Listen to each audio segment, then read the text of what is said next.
ऐसा क्यों हुआ? रानी मैनावती मूर्छित क्यों हो गई? देवी, माता पिता का स्वभाव ही ऐसा होता है। उन्हें अपनी संतान के भविष्य की सदैव चिंता लगी रहती है और साथ ही उनके चयन पर संदेह भी होता है।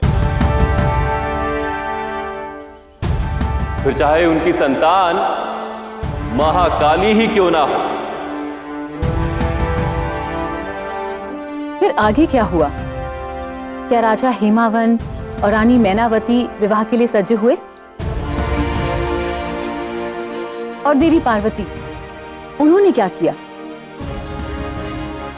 विचलित क्यों नहीं होंगी देव? आज हमारा विवाह और आपका स्वागत करने आई मेरी माता आपका ये रूप देखकर मूर्छित हो गई। क्या आज के दिन भी इस रूप में आना आवश्यक था देव? जो मैं हूं वो मैं हूं पार्वती। इसी रूप में तुमने मेरी पूजा की, इसी रूप में मुझसे विवाह करना चाहा, तो अब क्यों चाहती हो कि मैं अपना व्यक्तित्व बदल लूं? क्योंकि विवाह दो व्यक्तियों के बीच नहीं, दो परिवारों के बीच होता है महादेव। पार्वती से विवाह के साथ आपका संबंध रानी मैनावती और राजा हिमावन से भी जुड़ने वाला है। और फिर जिनसे संबंध हो उनकी प्रसन्नता का ध्यान रखना आवश्यक होता है महादेव। फिर जब आप अपना वैराग्य त्याग कर गृहस्थ जीवन में प्रवेश करने जा ही रहे हैं, तो ये वैरागी का रूप क्यों? आपका तात्पर्य क्या है नारायण? मेरा तात्पर्य ये है कि कुछ बातें कहकर नहीं, करके समझाई जाती हैं महादेव। मेरे साथ आइए।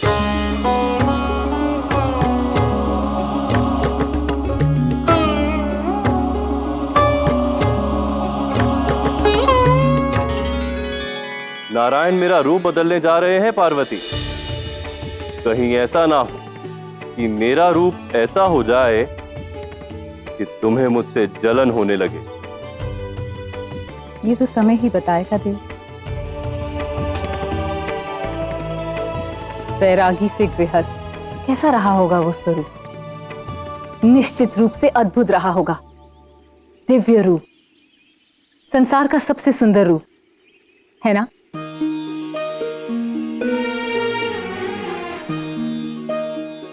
जो तुम्हारे मन में है मैं उससे दूर कहां जा सकता हूं पार्वती। इसी कारण मेरा वो रूप सुंदरेश्वर के नाम से जाना गया, सृष्टि में सबसे सुंदर।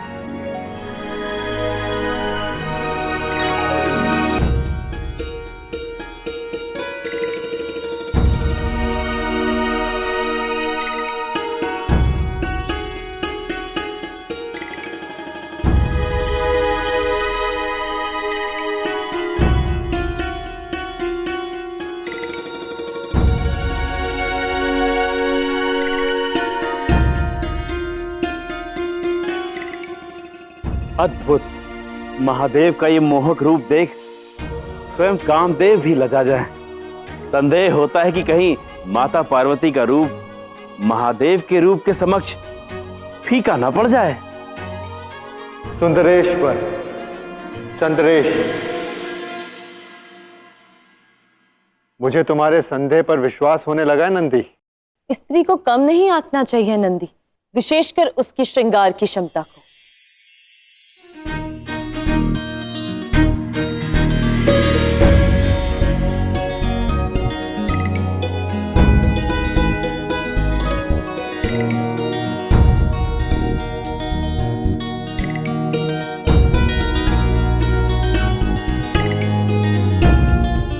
यदि महादेव सुंदरेश्वर है तो पार्वती सुंदरेश्वरी है। यदि महादेव चंद्रेश है तो पार्वती चंद्र घंटा है।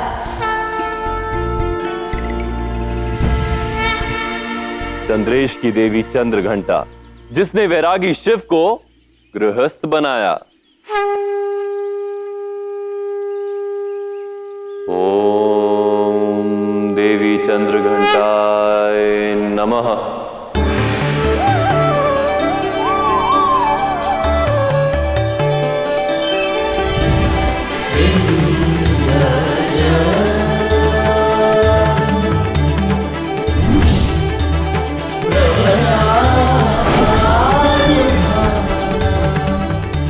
मणिपूरक चक्र भी जागृत हो गया। इसके जागरण से शरीर की सारी ऊर्जा एक सम प्रवाह में बहने लगती है। अब स्वयं को जानने की तुम्हारी यात्रा प्रारंभ होगी। तुम एक एक करके अपने परिवार, अपने पति, अपने पुत्र को पहचानोगी और फिर जानोगी अपना वास्तविक अस्तित्व।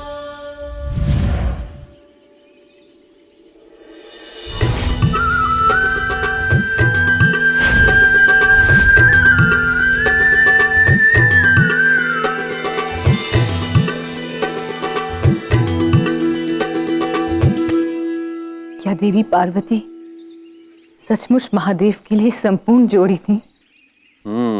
लगता है समय आ गया है पार्वती के अगले रूप देवी कुष्मांडा के विषय में बताने का। वास्तविकता में पार्वती शक्ति और वही सूर्य के तेज का स्रोत्र भी वही है देवी कुष्मांडा।